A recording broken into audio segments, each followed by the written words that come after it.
Those were the memes coming out about Jimmy Butler back in 2019 when he was still with the 76ers before he was traded to the Miami Heat. And I ask you, was Jimmy really a locker room cancer who you can't win a championship with? Or was he just with an organization who sucks? Because in the years to follow... Yo, you just gonna walk through my shot? Miles Hero, tag me on the gram. Put me in your TikTok. Jimmy Butler having a little fun with it. As Jimmy Butler in his first year with Miami has been a perfect fit. We'll head to his first NBA Finals. I see. There you go. There you go. Tobias Harris over me?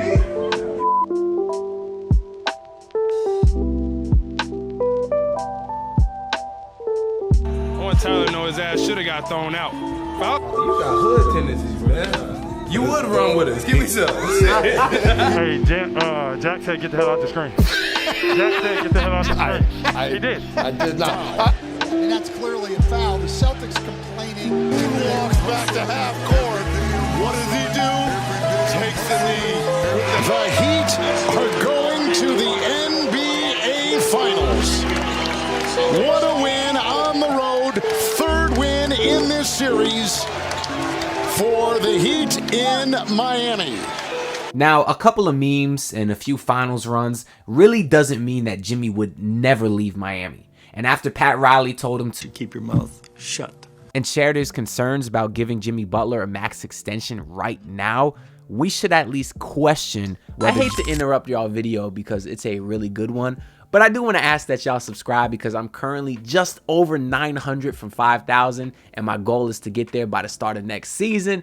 And if I do, I got something good for y'all. I'm thinking some sort of giveaway, so make sure y'all hit the subscribe button so you don't miss it. It's absolutely free and I do appreciate it a ton. So thank y'all. Enjoy the rest of the video. Jimmy would ever actually demand a trade. And really, the 76ers have kind of been the main team that you hear rumored. Supposedly, they're interested in a reunion with Jimmy Butler. And there was even another report yesterday from Keith Pompey, who said that the Sixers are apparently prepared to give Jimmy a max extension if he was traded to them. Now, I would say the only way Jimmy would get traded is if the Heat didn't give him his extension. So therefore, whichever team is trading for him must have already agreed to give him the max extension. But anyways, 99% of reports you hear during an NBA offseason either mean nothing or just obvious points. This would be one of them, so I don't put too much stock into it, but it's still another flame to the fire of the 76ers being interested in Jimmy Butler. And if you look at Philly's cap situation for next year, they got a ton of money. That's been the main reason you've heard all these Paul George rumors as well, because he is a free agent they could sign outright. And if you look at their roster, all they have under contract next year is Embiid, Paul Reed, and a couple of bums I never heard of. So they got a ton of space, which is why I saw this mock trade. Yes, you are looking at this correctly. Apparently, the Sixers can literally just absorb Jimmy's contract without sending any money out in return.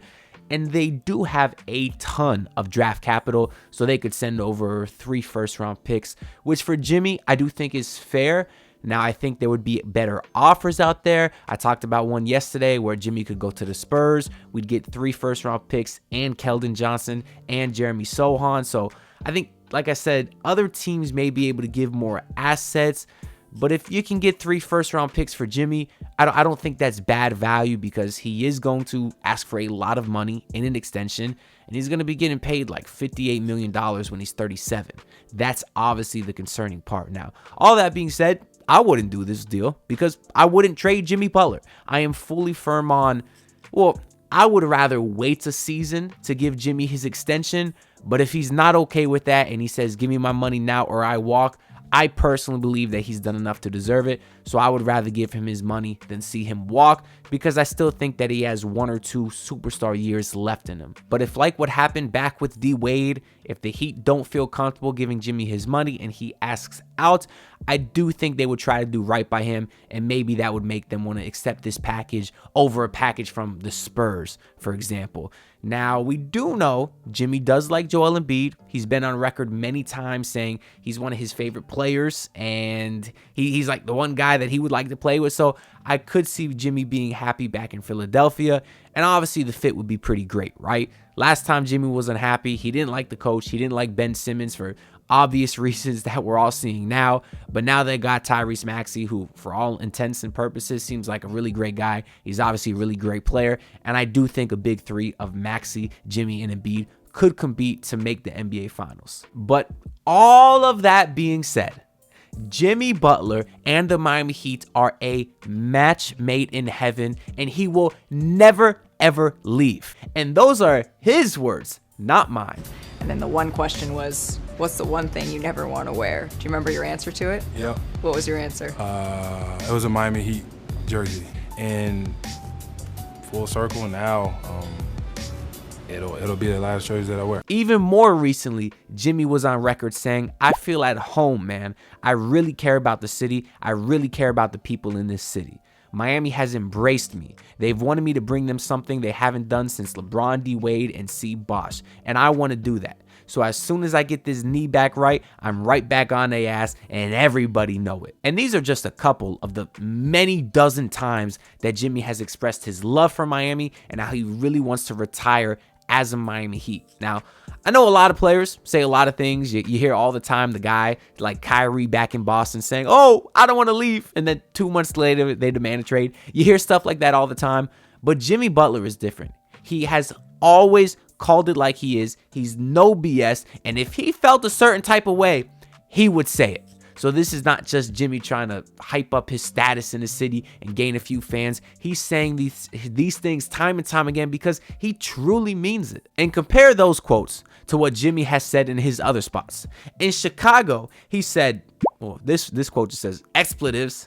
Just got to care if we win or lose. Be a star in your role. That's how you win in this league, man. You have to embrace what this team, what this organization needs for you to do on either end of the floor. And on top of everything else, just play every possession like it's your last. We don't play hard all the time. This was back in Chicago, and he had more to say as well. He also said, if you don't come in for the next game ticked off after you lose a game, if you're not ticked off that you lost, something is wrong. I want to play with guys that care, guys that play hard, that want to do well for this organization, that want to win games, do whatever it takes, just win.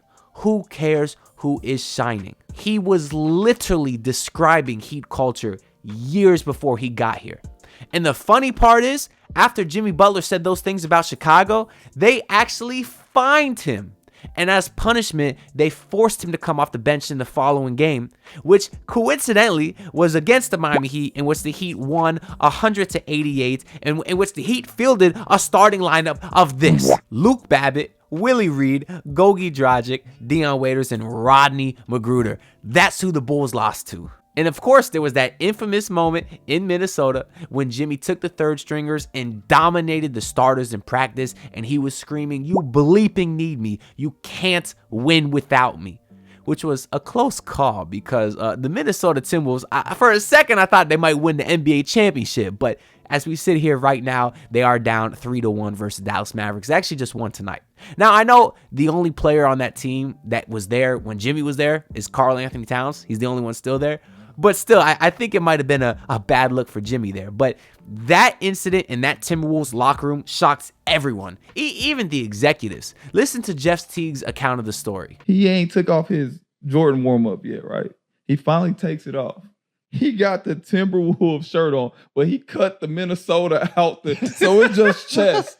Wow. He cut the Minnesota out the shorts. It's just shorts. This man, Jimmy Butler, literally cut out the Minnesota branding from his practice shirt and practice shorts. Even in Philadelphia, Jimmy Butler hated the head coach. Woj points out here that Jimmy aggressively challenged Brett Brown, and he complicated an already tenuous chemistry among the team's big three hierarchy. So after Jimmy got into it with the head coach in Philly, that organization literally traded him.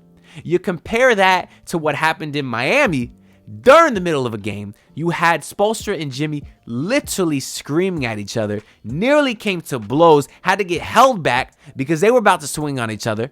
They were cursing out each other back and forth. And what did the Miami Heat do? Well, They damn near went to the NBA Finals that very season on the back of Jimmy Butler. Jimmy Butler enjoys confrontation. He loves to be challenged. So I believe whether he gets his extension or not, he will go out there on the court to prove that he deserves his money. That's why I believe Miami is Jimmy's home and he is never, ever going anywhere. But let me know what y'all think down below. Leave a comment telling me, do you think there's a chance Jimmy gets pissed if he doesn't get his money? And if so, who do you want to see him get traded to, I guess? Would it hurt you to see him go to Philly? Because I guess it would hurt me. But most importantly, like the video and subscribe. I am on the grind to 5K subs by the start of next season. And let me know what y'all want to see if I do hit that goal. Do y'all want to do some kind of giveaway? I got an unreleased rap that I've been working on for a while. I could release it if I get there. Let me know down below, but hit that button because it's free. And we're about like 900, just a little over 900 away from 5,000. So we got a few months to do it. I do appreciate all the support. I'll be reading all y'all comments. And peace out. Look, pull up in your city trying to get that dead face. Do it on my own, I don't need no dead weight. Had to kill him off, yeah, I need a head space. You know this homegrown bitch don't offend me.